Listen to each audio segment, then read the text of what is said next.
Hello students, welcome back to my YouTube channel Bhakti's all chemistry.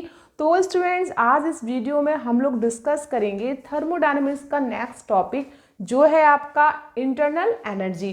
तो students, last इस video में इसके हमने क्या क्या डिस्कस किया था बच्चों? हमने डिस्कस किया था आपका कि ओपन सिस्टम क्लोज सिस्टम तो हमने पढ़ लिया था लेक्चर फर्स्ट में, लेकिन लेक्चर सेकंड में हम लोगों ने डिस्कस इसमें किया था आपका कि कैसे थर्मोडायनेमिक इक्विलिब्रियम क्या होता है, आपका थर्मोडायनेमिक प्रोसेस क्या होता है आपका, राइट, और आपका स्टेट फंक्शन क्या है, पाथ फंक्शन क्या है, और आपका चेंज ऑफ स्टेट सिस्टम क्या है, स्टेट ऑफ सिस्टम क्या है। हमने ये सब कुछ डिस्कस किया था इसके लास्ट वीडियो में। तो स्टूडेंट्स, आज इस वीडियो में हम लोग डिस्कस करेंगे आपका इंटरनल एनर्जी, राइट। तो सबसे पहले हम डिस्कस करेंगे यहाँ पे आज इसमें टॉपिक है आपका इंटरनल एनर्जी। क्लियर बच्चों? अब इंटरनल एनर्जी को हम किससे डिनोट करते हैं? हम इसको यू से डिनोट करते हैं, ठीक है। अब बेसिकली इंटरनल एनर्जी ये होता क्या है? देखिए, कोई भी सिस्टम है आपके पास, राइट, किसी भी सिस्टम पर अगर उसकी जितनी भी सारी एनर्जी है, बात समझ में आ रहा है, जितनी भी उसकी सारी एनर्जी है उन सबका हम सम कर दें तो उसको ही हम बोलते हैं इंटरनल एनर्जी। मतलब उसके अंदर जितने भी कंपोनेंट हैं उन सब कंपोनेंट का अगर हम सम करेंगे तो जो सम करने के बाद जो उसका एनर्जी और जो भी कंपोनेंट एनर्जी की फॉर्म में अवेलेबल है, क्लियर। जैसे कि हम लोगों के अंदर कुछ ना कुछ अपनी एनर्जी होती है, राइट। तो हम लोग जब कोई वार्म अप करते हैं, वर्कआउट करते हैं, तो हमारे अंदर भी एनर्जी क्रिएट होती है। प्लस हम जो कुछ भी खाते हैं, हम अपना मतलब लंच डिनर कुछ भी करते हैं तो हम उससे भी हमें एनर्जी मिलती है। तो अब इन दोनों एनर्जी को मैं कंबाइन कर दूं तो मेरा फाइनली क्या बनेगा? तो हमारा बन जाएगा बच्चों इंटरनल एनर्जी। तो इंटरनल एनर्जी का मतलब हम ये कह सकते हैं कि कोई भी सिस्टम है आपके पास अवेलेबल, उस सिस्टम के अंदर जितने भी कंपोनेंट हैं उन कंपोनेंट के पास अपनी कुछ ना कुछ एनर्जी है। तो अगर मैं सभी का सम कर देती हूँ तो मेरी क्या बन जाती है वो बच्चों? Internal energy. तो इसको डिफाइन करते हैं हम लोग क्या कि the sum of all the component of system, the sum of all the component of system। आपके पास जो भी सिस्टम है उसका सारे कंपोनेंट आपने ले लिए, ठीक है। तो उनकी जो एनर्जी होगी उसके इंटरनल फैक्टर की वजह से, ठीक है, कंपोनेंट ऑफ एनर्जी किसकी वजह से होगी? उसके इंटरनल फैक्टर की वजह से, राइट। ड्यू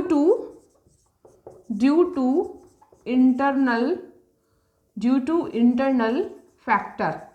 अब कह सकते हैं हम लोग कि इंटरनल फैक्टर की वजह से जो उसके सारे कंपोनेंट है किसी भी सिस्टम के, तो उसकी जो आपकी क्या होगी? Energy, due to internal factor of the system. बात समझ में आ रही है बच्चों? तो the sum of all the component of energy, मतलब सभी एनर्जी के जितने भी कंपोनेंट है उनका सम करो, और due to internal factor of the system, और जो सिस्टम के इंटरनल फैक्टर है साथ में, ठीक है, is called as internal energy. बात समझ में आ गई बच्चों? नहीं आपको? ठीक है। तो हम लोग क्या कह सकते हैं बेसिकली कि वही इंटरनल एनर्जी वो एनर्जी है कि किसी भी सिस्टम के पास जितने भी एनर्जी कंपोनेंट है और उसके जो इंटरनल फैक्टर हैं उसकी वजह से जो एनर्जी है उस सिस्टम के पास, उसको हम कहते हैं इंटरनल एनर्जी। इसको डिनोट हम यूज से करते हैं, और इसका सम किसके बराबर होता है बच्चों? Kinetic energy plus potential energy. मतलब आप बात समझे ना, पोटेंशियल एनर्जी का मतलब क्या? भी सिस्टम के पास खुद की जो एनर्जी है प्लस वो बाहर से जो एनर्जी गेन कर रहा है, उन दोनों को हम सम करेंगे तो हमारा क्या बनेगा? Internal energy, right. अब देखो बेटा, काइनेटिक एनर्जी आपकी कई टाइप्स की होती है, हम पढ़ते हैं फिजिक्स में, या तो हमारा इतना अच्छा वो है नहीं, तो क्या कितने टाइप्स की होती है बेटा काइनेटिक एनर्जी आपकी? रोटेशनल एनर्जी की फॉर्म में होती है ये, ठीक है। ट्रांसलेशनल की फॉर्म में होती है, क्लियर, ट्रांसलेशनल की फॉर्म में होती है ट्रांसलेशनल एनर्जी, ये हम लोग पढ़ते हैं फिजिक्स में। और आपकी नेक्स्ट होती है बेटा वाइब्रेशनल एनर्जी के फॉर्म में, ठीक है। ये तो बेटा हुआ काइनेटिक एनर्जी की फॉर्म। नेक्स्ट बेटा हम लोगों की क्या? Potential energy. पोटेंशियल एनर्जी कितने फॉर्म में होती है हमें ये डिस्कस करना है बच्चों। तो पोटेंशियल एनर्जी बेसिकली आपके ये भी कई फॉर्म्स में होती है। तो पोटेंशियल एनर्जी में हम लोग लिखेंगे पोटेंशियल एनर्जी, ये बेटा फर्स्ट होती है आपकी intermolecular potential energy, right. Intermolecular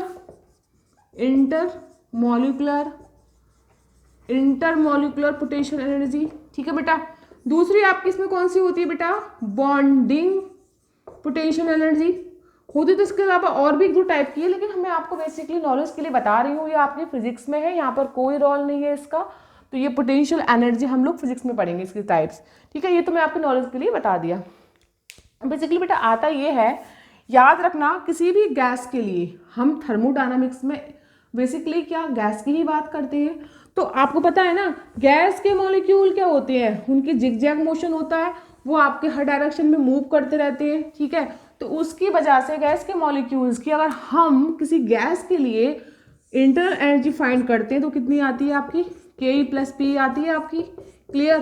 तो U इज इक्वल टू, और याद रखना कि गैस के मॉलिक्यूल्स के लिए अगर किसी गैस की हम बात करें तो उसकी पोटेंशियल एनर्जी 0 होती है, क्योंकि हमें पता है पोटेंशियल एनर्जी आपकी वहाँ पर होती है जहाँ पर कोई भी चीज़ मूवमेंट में नहीं है।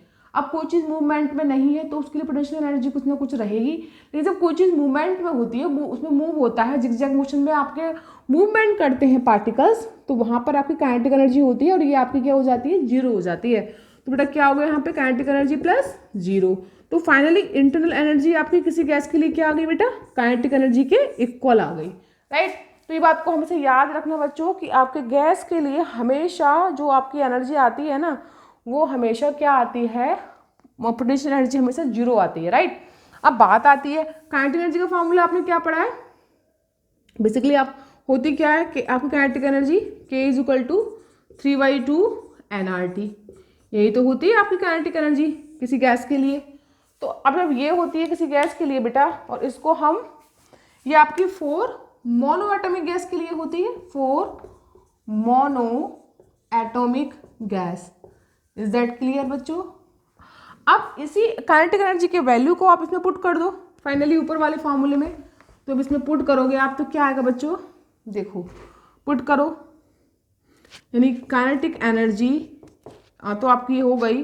तो हम U निकालते हैं ना, U देखते हैं, U इज इक्वल टू कितना है बेटा हमारा 3/2 nRT, क्योंकि हमारा काइनेटिक एनर्जी इक्वल किसके है, इंटरनल एनर्जी के। हमने यहाँ पे चेक किया था अभी, ठीक है। ये काइनेटिक एनर्जी का फार्मूला होता है, इसका वैल्यू हमने इसमें पुट की तो हमारा बेटा ये आ गया। इट मीन्स हम लोग कह सकते हैं कि ये हमारा बेटा कांस्टेंट है, R भी कांस्टेंट है, M भी कांस्टेंट है, ये हमारा डिजिट है। तो हमारी इंटरनल एनर्जी किसके डायरेक्टली प्रोपोर्शनल होगी, टेम्परेचर के।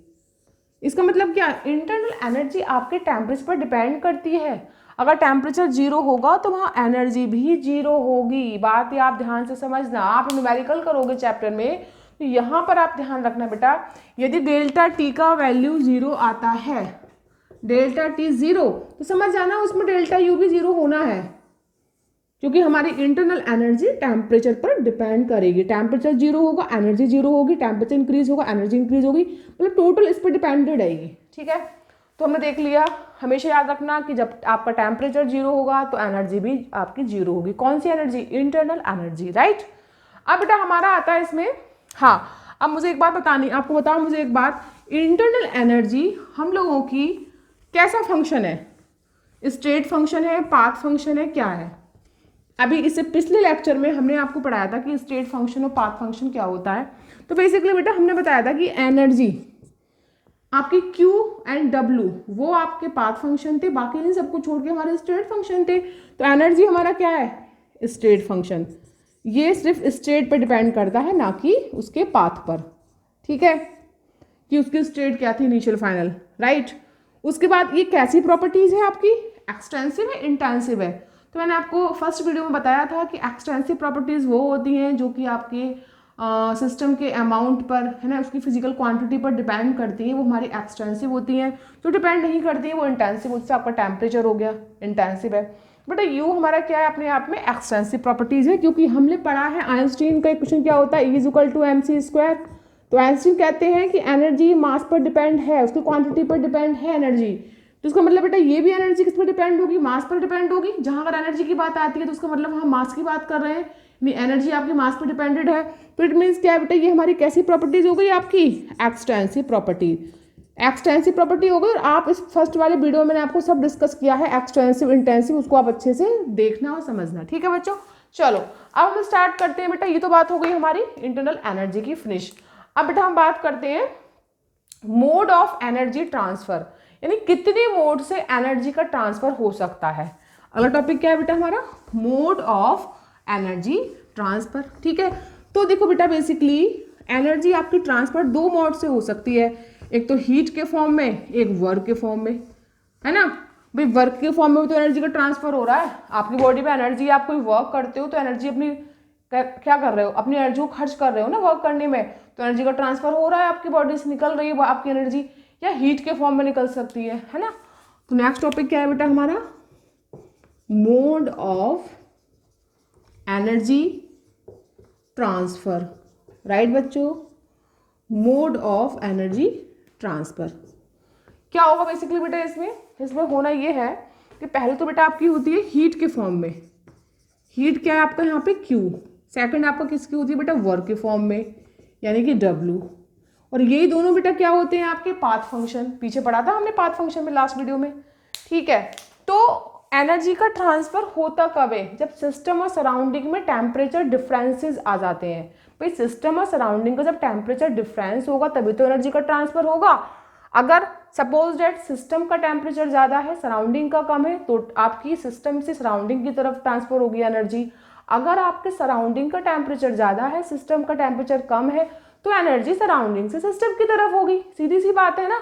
तो हम लोग क्या देखेंगे भाई, सबसे पहली बात यह है कि जो एनर्जी ट्रांसफर होता है वो due to difference temperature between system and surrounding, यही तो बोलेंगे हम लोग। चलो अब बात ये आती है कि कब एनर्जी आपकी पॉजिटिव होगी, कब नेगेटिव होगी।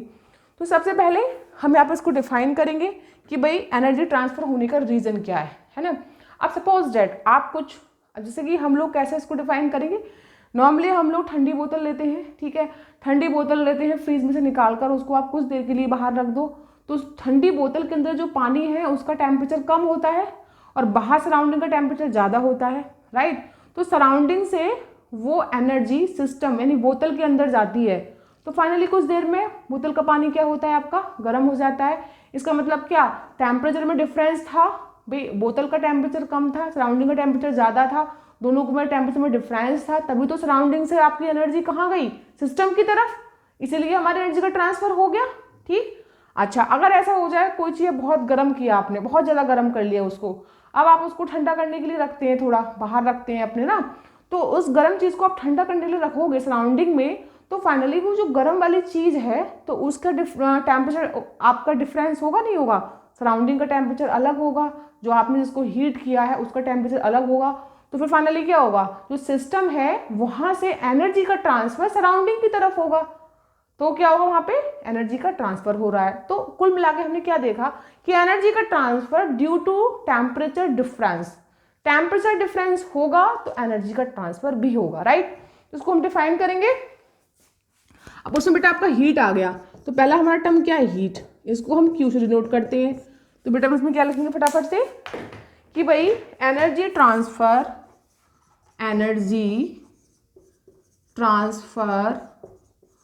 ड्यू टू, है ना, due to temperature difference between system and surrounding, ठीक है, ड्यू टू टेम्परेचर डिफरेंस, है ना, टेम्परेचर डिफरेंस किसके बीच में बेटा, बिटवीन सिस्टम एंड सराउंडिंग। बात समझ में आई बच्चों, भी तभी तो होगा आपका, ठीक है। अब देखो हाई टेम्परेचर होगा, हाई टेम्परेचर से बेटा कहाँ को होता है आपका, लो की तरफ, यही तो होता है। हाई ट्रांसफर कैसे होता है, high temperature to low temperature, यानी कि हाई टेम्परेचर से लो टेम्परेचर की तरफ होता है आपका क्या, ट्रांसफर, हमेशा याद रखना। चलो मैं आपको ये बहुत अच्छे से फार्मूला मतलब एक न्यूमेरिक वो लेती हूँ, आपका एग्जाम्पल लेती हूँ। देखो नॉर्मली ये हमारे पास है सिस्टम, ठीक है। अब इस सिस्टम में अंदर क्या है, सिस्टम, बाहर क्या है बेटा, सराउंडिंग। बात समझ में आ रही है ना। अब एक बात बताओ मेरे को, ये सिस्टम है, ये सराउंडिंग है बाहर, क्लियर। अब ऐसा हो जाए कि सिस्टम का टेम्परेचर ज़्यादा हो जाए, सराउंडिंग का टेम्परेचर कम हो जाए, है ना, तो ट्रांसफर कहाँ होगा आपका, ट्रांसफर आपका सिस्टम से सराउंडिंग की तरफ हो रहा है, यानी क्यू का ट्रांसफर कहाँ हो रहा है, यहाँ हीट का ट्रांसफर सिस्टम से सराउंडिंग की तरफ हो रहा है। जैसे आपने कुछ चीज़ को बहुत तेज गर्म कर लिया, उसको ठंडा करने के लिए छोड़ दिया, तो सिस्टम क्या है, गर्म है, बाहर क्या है, सराउंडिंग, तो क्या एनर्जी कहाँ से ट्रांसफर होगी, सिस्टम से सराउंडिंग की तरफ। अगर ऐसा हो जाए 1% कि ये सिस्टम है, बाहर क्या है, सराउंडिंग, है ना। अब फाइनली क्या हो कि सराउंडिंग का टेम्परेचर ज़्यादा हो जाए, जैसे कि आपने ठंडा पानी, फ्रीज से ठंडे पानी की बोतल आपने निकाला, उसको कुछ टाइम के लिए बाहर रखा, तो देखा कि कुछ घंटे बाद वो पानी गर्म हो गया। ऐसा क्यों? क्योंकि एनर्जी का ट्रांसफर आपका सराउंडिंग से सिस्टम की तरफ हो रहा है। ये था सिस्टम से सराउंडिंग, ये था सराउंडिंग से सिस्टम। तो ये चीज़ आपको समझ में आ गई। तो हम पहले क्या लिखेंगे, अब टेम्परेचर यहाँ बेटा टी का भी होगा और सराउंडिंग का भी होगा। ये टी टेम्परेचर आप सराउंडिंग का है, ये सिस्टम का है। तो इस चीज़ को हम कैसे समझेंगे बच्चों कि इफ क्या लिखेंगे, if T system is greater than T surrounding, T surrounding, उसके बाद इसको लिखेंगे सिस्टम टू सराउंडिंग में, तो लिखेंगे हम इफ, अब सिस्टम से, अब सराउंडिंग से सिस्टम की तरफ जा रहा है, तो T system is less than T surrounding. बिल्कुल बात समझ में आ गई बच्चों, क्लियर हो गए इतने यहाँ पे। चलो अब बात आती है, ये तो बेटा एनर्जी की बात हो गई, हीट की बात हो गई, भाई हीट में ये प्रोसेस हो गई। अब बात आती है वर्क की, वर्क डन कब होता है। तो सबसे पहले बेटा आप याद रखना कि वर्क डन आपका जब होगा जब वॉल्यूम में चेंजिंग होगा। अगर आप किसी भी सिस्टम पर प्रेशर लगा रहे हैं, उस पर एक्सटर्नल प्रेशर अप्लाई कर रहे हैं और वॉल्यूम में चेंजिंग नहीं आ रहा है कुछ भी, तो वहाँ पर सिस्टम पर वर्क नहीं होगा, राइट। ये बात सबको समझ में आ गई होगी, हमें सोचते हैं यहाँ तक।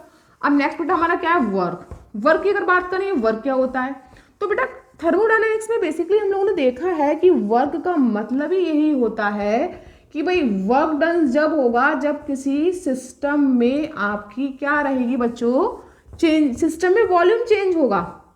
सिस्टम में अगर वॉल्यूम चेंज नहीं है तो फाइनली आप कह सकते हो क्या, तो आप क्या बोलोगे, फाइनली आप बोलोगे कि भाई वॉल्यूम चेंज हो रहा है, चाहे डिक्रीज हो रहा है चाहे इंक्रीज हो रहा है, तो हम कह सकते हैं कि वर्क डन हो रहा है सिस्टम में। अगर वॉल्यूम ही चेंजिंग नहीं आ रहा है तो वर्क डन नहीं हो रहा, राइट। तो सबसे पहले हम लोग क्या देखेंगे, सपोज डेट हम वर्क की बात कर रहे हैं, यहाँ पे बात चल रही है हमारी वर्क की, क्लियर। अब देखो बेटा ये हमारा है सिस्टम, बात समझ में आ गई, ये हमारा क्या सिस्टम, ये हमारा पिस्टन लगा हुआ सिलेंडर है और ये अंदर हमारा है सिस्टम, राइट। अब मैं आपसे बोलूँ बेटा कि आपने इसके ऊपर प्रेशर लगाया, इसको प्रेशराइज किया, ऊपर से आपने यहाँ पे पी एक्सटर्नल प्रेशर बहुत ज़्यादा है ये अप्लाई किया, तो फाइनली आप इसको कंप्रेस कर रहे हैं, मतलब इसमें क्या हो रहा है, कंप्रेशन हो रहा है, कंप्रेशन हो रहा है ना, कंप्रेशन हो रहा है, आप इस पर अप्लाई कर रहे हैं। अब ऑब्वियसली जब कंप्रेशन होगा बेटा तो इस गैस का वॉल्यूम क्या होगा, डिक्रीज होगा। भाई पी एक्सटर्नल ज़्यादा होगा तो वॉल्यूम डिक्रीज होगा, वॉल्यूम में चेंजिंग आ रहा है, मतलब वर्क डन हो रहा है, ठीक है। तो हम फाइनली क्या बोलेंगे यहाँ पर, पी एक्सटर्नल क्या हो रहा है, इंक्रीज हो रहा है, बढ़ा रहे हैं ऊपर से प्रेशर, उसे प्रेशराइज कर रहे हैं ऊपर से, तो वॉल्यूम क्या हो रहा है बेटा, डिक्रीज, वॉल्यूम डिक्रीज हो रहा है, तो उस कंडीशन को हम क्या कहते हैं, कंप्रेशन, उसे कंप्रेस कर रहे हैं, ठीक है। अगर ऐसा हो जाए कि प्रेशर हम ऊपर का कम कर दें, प्रेशर हमें नहीं लगा रहे हैं उस पर, प्रेशर क्या हो जाएगी, कम हो जाए, डिक्रीज हो जाए, तो ये गैस तो अपने आप में एक्सपेंड हो जाएगी ना, ऊपर से आपने प्रेशर कम कर दिया, बहुत ना के बराबर कर दिया, तो गैस के मॉलिक्यूल्स दूर दूर भागेंगे, गैस एक्सपेंड होगी फाइनली, तो वॉल्यूम क्या होगा, वही गैस एक्सपेंड होगी तो वॉल्यूम इंक्रीज होगा, तो फाइनली पी डिक्रीज तो वॉल्यूम क्या, इंक्रीज।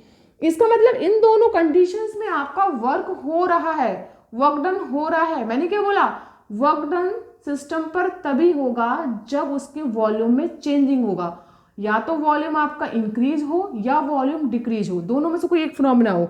अब यहाँ पे वॉल्यूम डिक्रीज हो रहा है तो वर्क डन हो रहा है, यहाँ वॉल्यूम में आपका क्या हो रहा है, इंक्रीज, तो भी वर्क डन हो रहा है। लेकिन यहाँ पर इसको हम बोलते हैं कंप्रेशन, ये कंप्रेशन होने पे क्या हो रहा है आपका, वॉल्यूम डिक्रीज। यहाँ पे क्या हो रहा है बेटा आपका, एक्सपेंशन, तो एक्सपेंशन होने पे क्या हो रहा है बेटा, वॉल्यूम आपका इंक्रीज, यही आपको लर्न करना है। तो कंप्रेशन में बेटा इसका मतलब क्या है, कंप्रेशन का मतलब कि work done on the system हो रहा है, सिस्टम खुद नहीं कर रहा है वर्क, आप ऊपर से उसको वेट लगा रहे हो, उसको प्रेशराइज कर रहे हो, आप वर्क कर रहे हो, सिस्टम वर्क नहीं कर रहा। तो इसमें क्या आएगा, work done on the system, on the system. और बेटा इसमें क्या आएगा, work done by the system, expand वो खुद हो रही है, एक्सपेंड गैस, आपने कुछ काम नहीं किया, गैस खुद से एक्सपेंड हुई, वर्क डन सिस्टम खुद कर रहा है। तो क्या होगा यहाँ पे, work done by the system. बात समझ में आई बच्चों, work done by the system. इतना क्लियर हो गया बच्चों, इतना समझ में आ गया, चलो इतना समझ में आ गया, work done by the system, ठीक है। अब फाइनली हमने क्या देखा बच्चों कि ये तो हमारा हो गया कि भाई वर्क डन आपका जब होगा जब आपका वॉल्यूम में चेंजिंग होगी, ठीक है। अगर वॉल्यूम में चेंजिंग नहीं हो रही है, चाहे वॉल्यूम इंक्रीज हो चाहे डिक्रीज हो, लेकिन वर्क डन तभी होगा, ठीक है। अब बेटा यहाँ पे एक छोटी सी बात आती है, यहाँ पे एक आता है साइन कन्वेंशन। हम नॉर्मली इसमें हमेशा कंफ्यूज हो जाते हैं थर्मोडायनामिक्स में कि साइन कन्वेंशन कैसे फाइंड करें, कैसे समझें इसके लिए। तो हम वर्क का और हीट का, इन दोनों का साइन कन्वेंशन समझेंगे, तभी हम स्टार्ट करेंगे इसके बाद फर्स्ट लॉ ऑफ थर्मोडायनामिक्स, क्योंकि थर्मोडायनामिक्स का फर्स्ट लॉ आपको जब ही समझ में आएगा जब आप इसके साइन कन्वेंशन को समझ पाओगे, राइट। तो बेसिकली आपको समझ में आ गया वर्क का और ये हीट का, इसमें कुछ है तो नहीं, बहुत आसान सा है ये।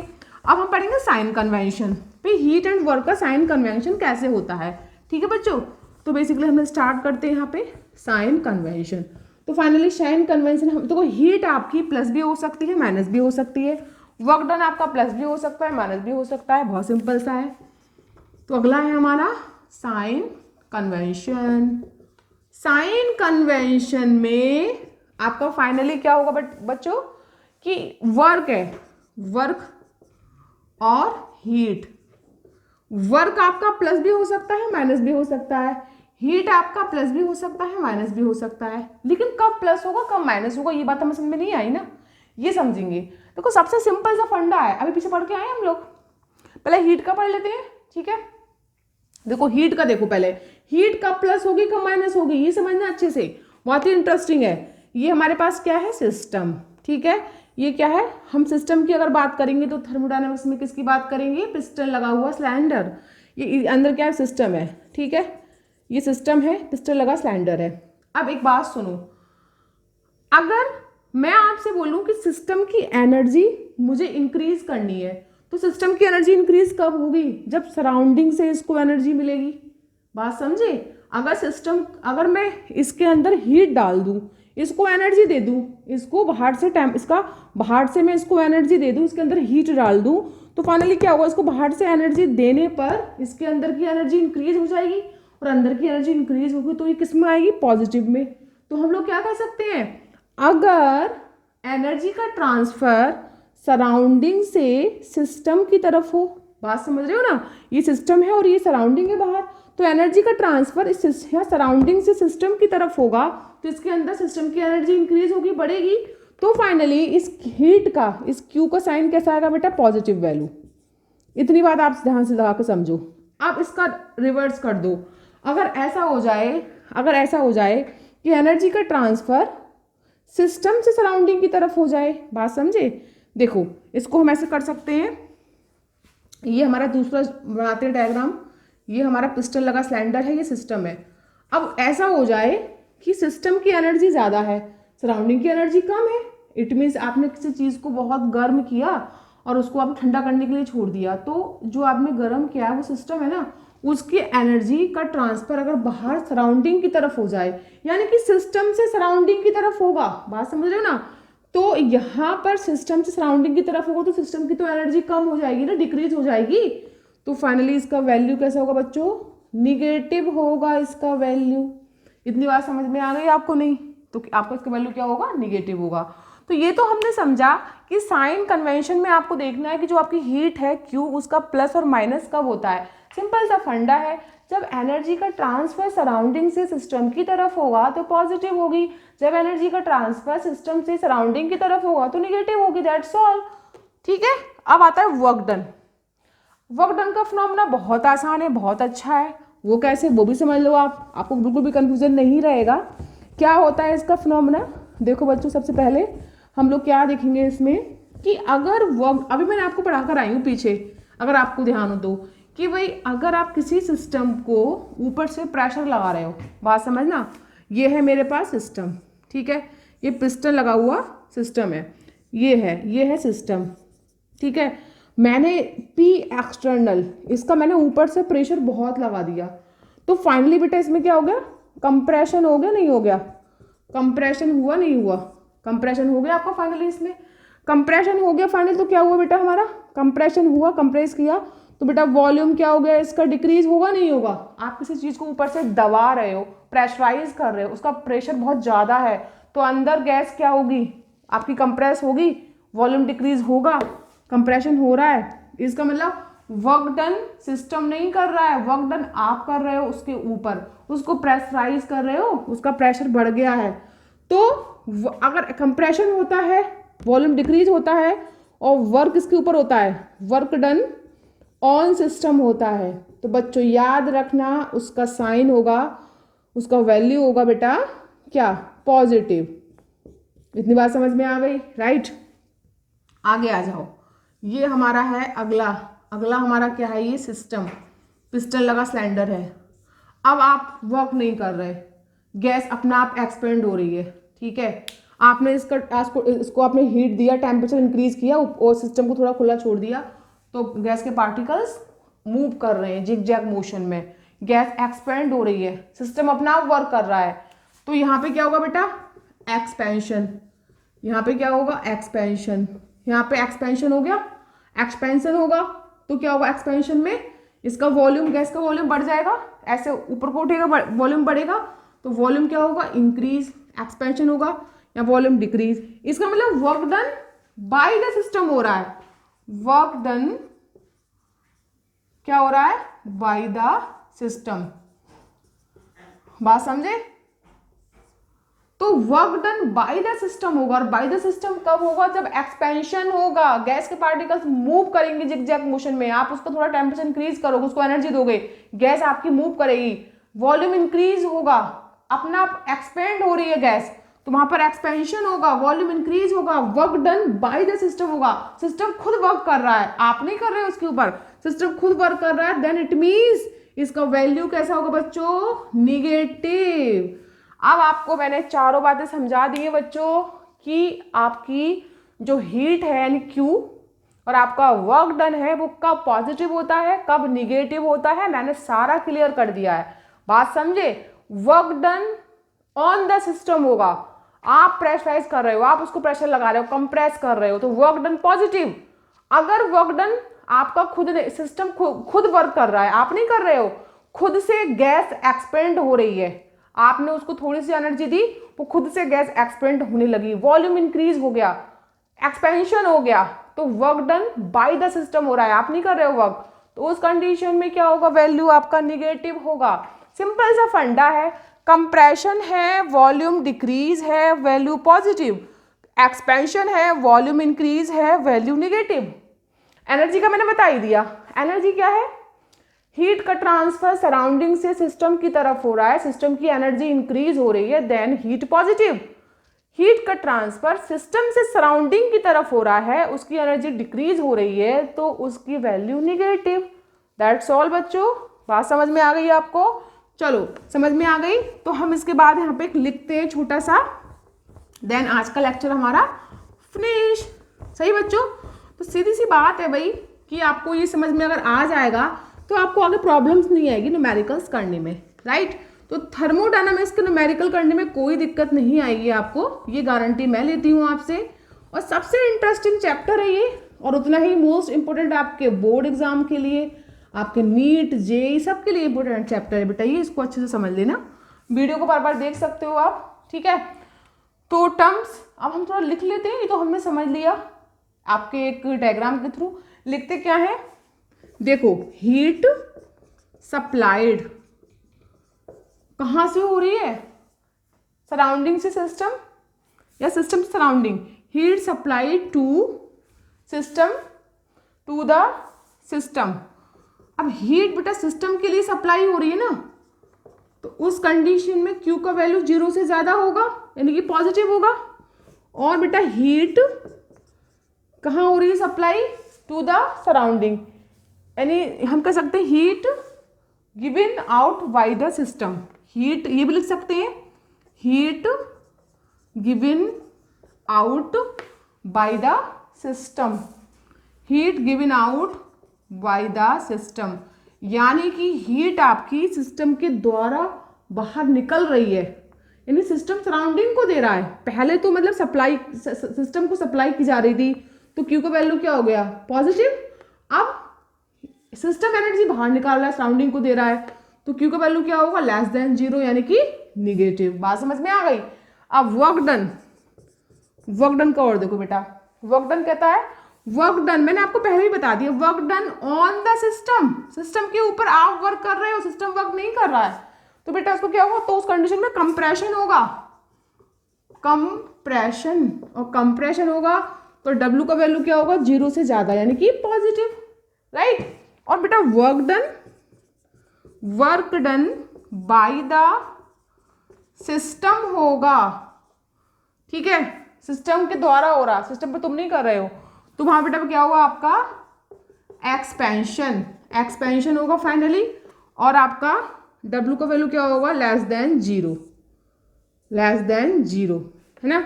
W का वैल्यू लेस देन 0 होगा, नेगेटिव होगा। तो बेटा मैं सोचती हूँ कि होपफुली आपको समझ में आ गया होगा सब कुछ। तो स्टूडेंट्स आज इस लेक्चर में हम लोगों ने डिस्कस किया था internal energy and mode of transfer energy, कि आपकी एनर्जी का ट्रांसफर किन मोड्स में होता है? 2 मोड्स में होता है, हीट एंड वर्क में। फिर हमने पढ़ा साइन कन्वेंशन, कब प्लस होता है कब माइनस होता है, ये आपके सामने मैंने सारी टर्म्स लिख दी है, बहुत ईजी है। तो स्टूडेंट्स आज इस वीडियो को हम इस लेक्चर को यहीं फिनिश करते हैं, बाकी इसका हम पढ़ेंगे इसके बाद। हमारा नेक्स्ट टॉपिक होगा first law of thermodynamics and आपका work done, work done reversible irreversible process में कैसे होता है, प्रोसेस क्या होती है। चैप्टर बड़ा है, थोड़ा लेंदी है, तो नेक्स्ट वीडियो में हम डिस्कस करेंगे ये सब। तो स्टूडेंट्स आज के लिए इतना ही काफ़ी है, बाकी मिलते हैं हम नेक्स्ट वीडियो में। इसमें कोई आपको डाउट, कोई क्वेरी कुछ हो तो आप कमेंट सेक्शन में पूछ सकते हैं, उसको हम डिस्कस करेंगे नेक्स्ट वीडियो में। तो स्टूडेंट्स आज के लिए इतना ही काफ़ी है, थैंक यू।